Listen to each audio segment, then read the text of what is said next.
네, 안녕하세요. 김직장인입니다.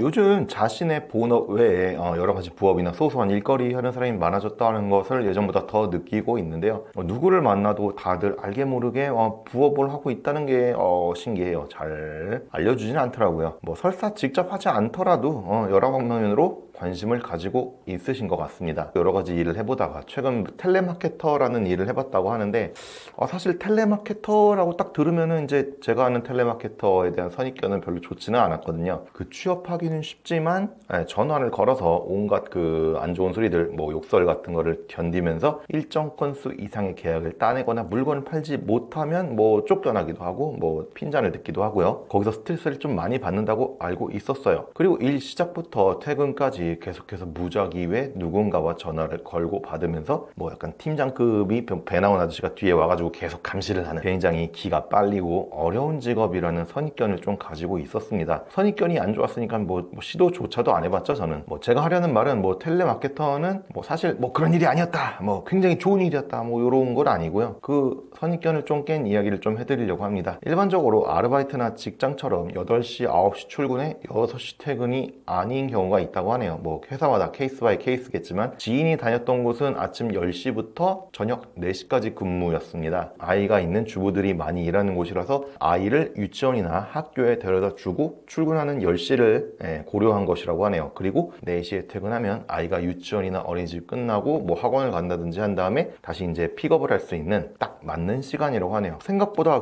직원들의 처한 상황을 잘 대해준다는 생각을 많이 들었어요. 내가 생각하던 거랑 굉장히 다르네. 뭐 그리고 계약이나 물건을 파는 것에 성공하면 더더욱 좋겠지만 회사에서 하루에 일하면서 요구하는 것은 바로 어떤 계약을 몇 건 따낸다가 아니고 일정 시간 이상의 전화가 이어지도록 한다는 게 하루의 목표였더라고요. 예를 들면 하루에 전화를 거는 시간, 끊고 나서 다음 전화를 하는 시간, 이거 다 빼고 실제 고객과 전화가 이어지고 있는 시간이 10분에서 30분 정도면은 하루에 이뤄내야 하는 최소 실적이 된다고 합니다. 어느 정도 합리적이죠. 뭐 계약을 따내는 거는 뭐 나의 실력도 어느 정도 영향을 미치겠지만 뭐 상대방에 대한 상대방이 어떤 사람이냐에 따라서도 굉장히 차이가 나기 때문에 뭐 딸 수도 있고 못 딸 수도 있는 건데, 일단 실적이라는 거는 전화를 하고 있는 시간이다. 그러면 내가 열심히 하면은 빨리 채울 수도 있는 거고, 뭐 그런 식으로 어느 정도 합리적이죠. 내가 지금 전화하는 사람이 보험을 살지 물건을 살지 전혀 모르는 상황에서 내가 노력을 해서 대화를 이어나가고 설명을 하는 상황을 만들면 될 것 같습니다. 다만 그 중에서도 실적이 잘 나오는 사람, 안 나오는 사람은 나뉜다고 해요. 실적이 잘 나오는 사람들은 한 달에 뭐 10건, 20건 이상의 계약을 따내기도 하는데, 이 실적이라는 게 또 누적이 된다 그러네요. 또 보험이라는 게 또 한 번 계약을 하면은 좀 오랜 기간 동안 고객이 유지를 하니까 그 기간 동안 계속 그 커미션을 받는다고 합니다. 그래서 어떤 사람들은 뭐 1억 연봉을 아니, 이 연봉이 아니고 한 달에 1억을 번다고 합니다. 잘못 봤네. 한 달에 1억이요. 지인은 한 달에 3, 4건 정도 계약을 하고 있었는데 뭐 나쁜 실적은 아니었다고 해요. 뭐 중간 이상의 실적이었는데 그래도 한 달에 월급이 한 300만 원 정도 됐다고 해서 깜짝 놀랐어요. 텔레마케터를 했어? 한 달에 응? 10시부터 4시까지?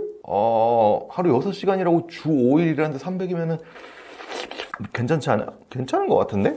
이야기를 듣고는 텔레마케터에 대한 선입견 다 사라지고 다시는 무시하지 못할 것 같은 생각이 들더라고요. 뭐 실적이 잘 나오는 사람들이 계약을 따내는 그 전화 통화 녹음 파일을 이렇게 다른 사람들 공부하라고 이렇게 공유를 해준다고 해요. 근데 여기서 중요한 점은 저도 들어보지는 못했어요. 이 자료를 듣는 순간 이런 경우에는 뭐 이렇게 대응하는 게 좋겠구나, 이런 걸 배운다기보다는 어떤 그 목소리를 딱 듣고 이거 나도 사고 싶다라는 생각이 들 정도의 그런 설득력, 그런 목소리와 그런 말투라고 하더라고요. 정말 궁금하지 않아요? 어떻게 말했길래 그렇게 설득이 될까요?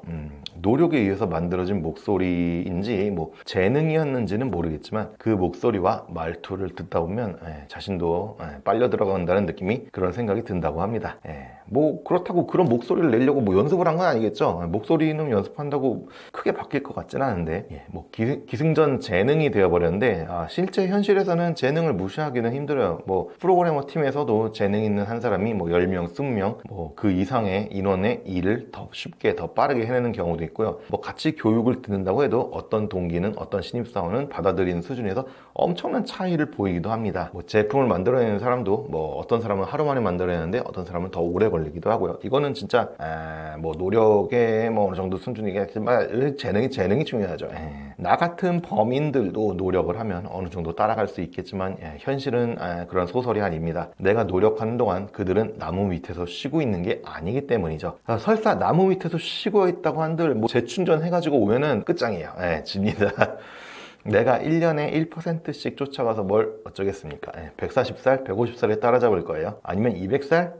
뭐 재능은 따라잡는 게 아닙니다. 비교를 해봤자 화만 나요.